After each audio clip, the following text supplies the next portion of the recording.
Hello मित्रों, आज हम आपको मौर्य प्रशासन के बारे में कुछ विशेष आपको जानकारी देने जा रहे हैं।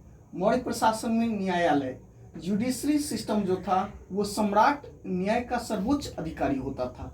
दो प्रकार के न्यायालय का उल्लेख अर्थशास्त्र चाणक्य के अर्थशास्त्र में मिलता है, धर्मस्थीय न्यायालय और कंटक शोधन न्यायालय।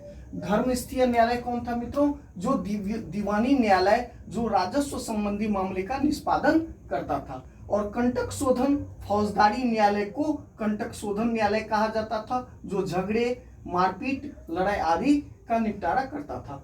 गुप्तचर विभाग कौटिल्य के अर्थशास्त्र में गुप्तचरों को गूढ़ पुरुष कहा गया है। ये काफी महत्वपूर्ण है मित्रों, कई बार पूछा गया है कि कौटिल्य के अर्थशास्त्र में गुप्तचरों को क्या कहा गया है, तो गूढ़ पुरुष कहा गया है। पुरुष गुप्तचर को शांति शरद और तृष्णा कहा गया है। स्त्री गुप्तचर को वृषली भिक्षुकी और परिव्राजक, स्त्री गुप्तचर को वृषली भिक्षुकी और परिव्राजक कहा गया है। जनपदीय न्यायालय के न्यायाधीश को रजुक और प्रादेशिक कहा जाता था, आधुनिक जिलाधिकारी को। महामात्र नगर प्रशासन का उच्च पदाधिकारी होता था। महामात्र और सम्राट अशोक ने, जैसा कि मैं पहले भी आपको बताया हूं कि धम्म महामात्र जैसे नए पद का सृजन सम्राट अशोक के द्वारा किया गया, जो धर्म से संबंधित मामले का देखरेख करता था और धर्म से संबंधित मामले का निपटारा करता था। ये सर्वोच्च पदाधिकारी था धम्म महामात्र का, धर्म के प्रचार प्रसार पालन के लिए। आर्थिक स्थिति, अब मौर्य प्रशासन का जो इकोनॉमिक कंडीशन था, आर्थिक स्थिति में मौर्य काल में कृषि प्रधान देश था। मौर्य काल के समय में भारत एक कृषि प्रधान देश था। अर्थशास्त्र में तीन प्रकार की भूमि, कृष्ट, अकृष्ट और स्थल। कृष्ट मतलब हो गया जो खेत जुता हुआ होता था, उसको कृष्ट कहा गया। अकृष्ट जो खेत जुता हुआ नहीं होता था। और स्थल, ऊंची भूमि को स्थल कहा गया।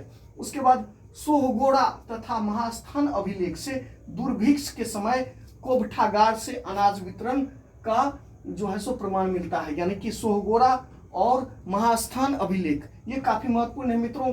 ये पूछा गया है सोहगोड़ा अभिलेख का संबंध किस से है, तो सोहगोड़ा और महास्थान अभिलेख का संबंध दुर्भिक्ष के समय अनाज वितरण जो किया जाता था उससे संबंधित है। अदेव मात्रिक, बिना वर्षा का अच्छी उपज वाला जो भूमि होता था उसे अदेव मात्रिक कहा जाता था। सीता भूमि कौन होता था, तो सरकारी भूमि जो, यानी कि सम्राट शासक के अधीन जो भूमि था उसको सीता भूमि कहा जाता था। उसके बाद भाग कहा जाता था। भूमिकर में राजा का जो हिस्सा होता था उसे भाग कहा जाता था। हिरण्य, ये महत्वपूर्ण है मित्रों, पूछा गया है कि हिरण्य क्या था, जो भू राजस्व नगद के रूप में आपको वसूल किया जाता था उसे हिरण्य कहा जाता था।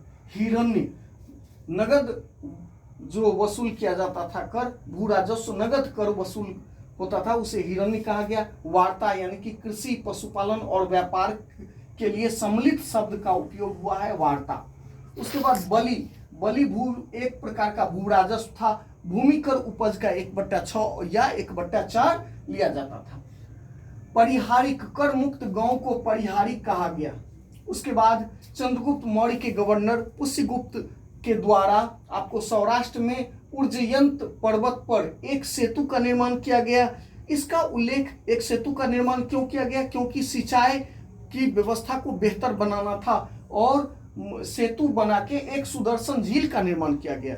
सुदर्शन झील के निर्माण का उद्देश्य था सिंचाई को बेहतर बनाना, और इसकी चर्चा रुद्रदामन के जूनागढ़ अभिलेख में है। बाद के शासकों ने भी, जैसा कि आपको ये गुप्त समय में भी, गुप्त काल में स्कंदगुप्त ने भी इसका जीर्णोद्धार करवाया था, इसका भी हम आगे बताएंगे आपको। कारसापन, अब जैसे कुछ सिक्के के बारे में बता रहे हैं। कारसापन चांदी और तांबे के सिक्कों को कहा जाता था। सुवर्ण सोने के सिक्के को मशक और काकनी तांबे के सिक्कों को कहा गया।